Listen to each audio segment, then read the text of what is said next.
nongeye kubasuhuza aho muherereye hose mbabwira nti amahoro y'Imana abane namwe kandi Kristo akomeze abagirire neza bahazi ibyiza n'ubuntu bwe no gukomera kwe. Ubushize rero twavuze ku butumwa bwiza Yesu Kristo yigishije, aribwo butumwa bwiza bw'ubwami bw'ijuru, ndetse tubona neza ko aribwo butumwa yifuza ko dukwirakwiza amahanga yose, ndetse tubona ko ni ikimenyetso gikomeye kigaragaza igihe cyangwa se kivuga iby'igihe umwana w'umuntu cyangwa se umwana w'Imana Yesu Kristo azagarukira. Ari cyo gihe kigaragazwa n'uko ubutumwa bwiza bw'ubwami buzaba bumaze kugera mu mahanga yose. Icyo gihe umwana w'Imana azahera ko agaruke aze yima ingoma muri iyi si. Rero tujya kubwiriza ubutumwa mu mahanga yose, ese ni iki dukwiye kwitwaza, ni iki dukwiye kuba dufite? Umuntu uvuga iby'ubwami bw'Imana ni iki akwiye kugendana nacyo? Reka tujye mu ijambo ry'Imana. Turasoma mu gitabo cya Yohana igice cya 14, ubwo Yesu yavugaga ku kugenda kwe mu ijuru, abwira abigishwa ko agiye kubategurira aho bazaba. Rero ku murongo waho wa 11, Yohana 14 umurongo wa 11, aravuga ngo nimunyizere mwemere ko ndi muri Data na Data akaba muri njye. Ariko rero nimutizezwa n'ibyo mvuga, munyizezwe n'imirimo nkora ubwayo. Ni ukuri ndababwira yuko unyizera imirimo nkora nawe azayikora, ndetse azakora n'iyiruta, kuko njya kwa Data. Kandi icyo muzasaba cyose mu izina ryanjye nzagikorera, kugira ngo Data yubahirizwe mu mwana we. Nimugira icyo musaba cyose mu izina ryanjye nzagikora. Aya ni amagambo meza rero agaragaza umugambi w'Imana ku buzima bw'uwizeye Kristo. Icyo Kristo ashaka ko dukora igihe atwohereje tugiye, nuko dukora nk'ibyo yakoze, ndetse aravuga ngo muzakora n'ibirenze ibyo nakoze. Iyo tuvuga ibirenze, ntago Yesu avuga ngo muzazana ibishya, ahubwo ingano y'ibyo nakoze n'ibyo muzakora iratandukanye, kuko nakoze ndi umwe, none uyu munsi ndi muri benshi, ndi muri mwe. Nakoze umurimo mu gihe cy'imyaka itatu n'igice, mwebwe bamwe muri mwe muzakora imyaka 10, imyaka 15. Naje njya mu gihugu cya Isiraheli, mwebwe bamwe muzajya mu mahanga n'ahandi. Nazuye abapfuye bangahe, mwebwe muzazura benshi. Nakijije abarwayi bangahe, mwebwe muzakiza benshi. Yesu aragaragaza ko umwizera gahunda ye ni ugukomeza gukora, ariko akoreye mu buzima bwa wa wundi wamwizeye. Igihe rero tujya hanze tujya kuvuga ubutumwa, Yesu aratubwira neza ko igihe tumwizeye, wa murimo yakoze, kubwiriza ubutumwa bwiza, kubohora ababoshye, kuzana abari mu mwijima akabazana mu mucyo, abihebeye akabaha kwizera, akabaha ibyiringiro, uwo ni wo murimo aduhamagarira gukora. Aya magambo yabwiye abigishwa be basa naho batabyumva. Arababwira ati noneho nimutanyizezwa n'ibyo mvuga, basi mwizezwe n'ibyo nakoze. Ibyo nakoze birahamya neza umurimo narindiho. Iki rero kitwerekana none twebwe abahamagawe kandi bizeye Kristo, dufite inshingano yo kugenda tukagendana n'ibyemeza ndetse n'ibishimangira ubutumwa bwiza tubwiriza abantu. Ni ubutumwa bw'imbaraga, ni ubutumwa bubohora, kandi ni ubutumwa bukiza. Jyana nanjye mu gitabo cya Mariko igice cyaho cya 16. Reka dusome guhera ku murongo wa 9.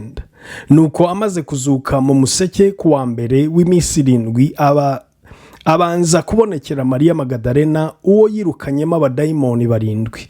Uwo aragenda abibwira ababanaga nawe, asanga baganya barira bari mu majune. Nabo bumvise yuko ari muzima, abonywe nawe ntibabyemera. Hanyuma y'ibyo Yesu abonekera 2 muri bo afite indi shusho, bagenda bajya imusozi. Nabo basubirayo babibwira ba bandi, nyamara ntibabemerera nabo. aya ni amagambo meza cyane yagaragaza kwizera guke kuzira mu gihe cy'ingorane n'ibibazo.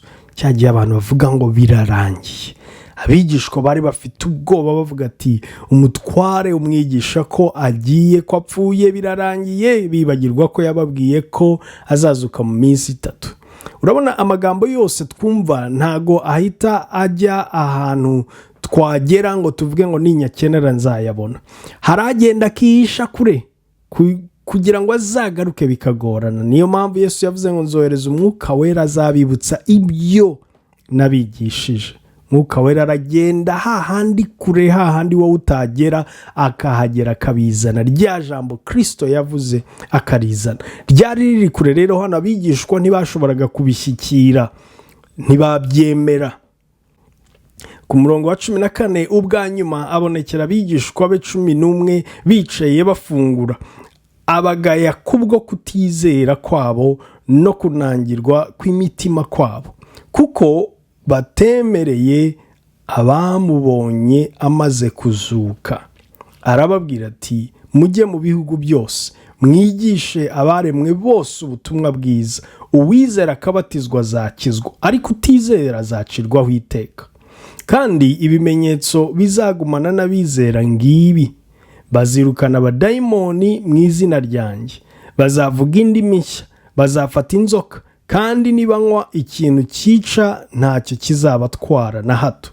Bazarambika ibiganza ku barwayi bakire. Nuko umwami Yesu amaze kuvugana nabo ajyanwa mu ijuru, yicara iburyo bw'Imana.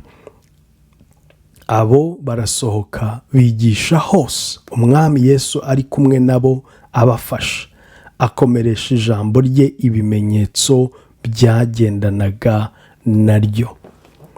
Aya ni amagambo akomeye. Baratinya Yesu, arabagaye ko batizeye, arabagaye rwose pe. Ariko Yesu ukuntu ari mwiza no mu ntege nke za muntu, iyo yagutoranije wamwizeye, no mu ntege nke zawe aguma kwizeye, akaguha inshingano, akaguha umurimo, akakohereza. Arabafata arababwira ati erega mufite inshingano ikomeye yo kujya mu mahanga yose mukigisha ubutumwa. Nuko nimuhaguruke no kwizera kwanyu guke n'ubwoba bwanyu n'intege nke zanyu, nimuhaguruke kuko umurimo mfite ni mugari kandi ni mu mahanga yose.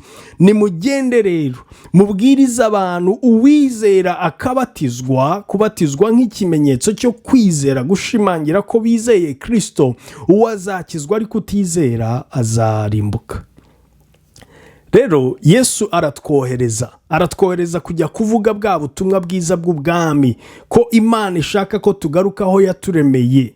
Ubu butumwa rero ni ubutumwa bw'imbaraga kandi ni ubutumwa bukomeye. Ntago ari ubutumwa bupfa kwizerwa. Yesu aravuga ngo ndabizi ko hazabaho gushidikanya, ndabizi ko hazabaho kutizera, nk'uko namwe mu byago byabaye, mu bibazo byabaye, kwizera kwanyu kwabuze. N'ubundi naho mujya n'abandi niko bimeze. Uko niko kamere muntu imeze, igira gutinya no gushidikanya. Ariko hari ibimenyetso n'ibitangaza bizagendana namwe. Ngo kandi ibyo ngibyo ni ibimenyetso bigendana, bishimangira, bigaragaza ko ijambo rye ari rizima. Ibyo bimenyetso rero bimwe muri byo aravuga ngo muzarambika ibiganza ku barwayi bakire. Bantu b'Imana ntimugatinye gusengera abarwayi. Ni umugambi w'Imana ko abantu b'Imana bamera neza. Kristo ari muri wowe kandi akohereje kuvuga ubutumwa bwiza. Ubutumwa bwiza rero si ukubwira abantu ko Yesu abohora gusa, ahubwo ni no gushyiraho umurongo ugaragaza ko Yesu abohora, abantu bakabohoka. Rambika ibiganza ku barwayi, wature gukira. Bazarambika ibiganza ku barwayi bakire, bazirukana abadayimoni mu izina rya Yesu, abadayimoni bagende. Ibyo ni ibimenyetso bigaragaza ko ubutumwa bw'ubwami, ko Kristo ahari ari muzima.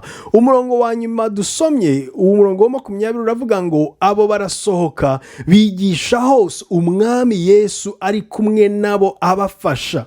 urabona twamaze kubona ko yazamuwe agasubira mu ijuru, ariko igihe basohotse bakajya ku murimo Yesu yari kumwe nabo. Iyo wicaye hamwe udashaka kugenda, udashaka gukoreshwa, wumva ko agakiza wowe ni mu ijuru gusa, ni ukuri abantu ntibazabona Kristo muri wowe. Uzahora uvuga Kristo wagiye, Kristo uri mu ijuru iyo kure.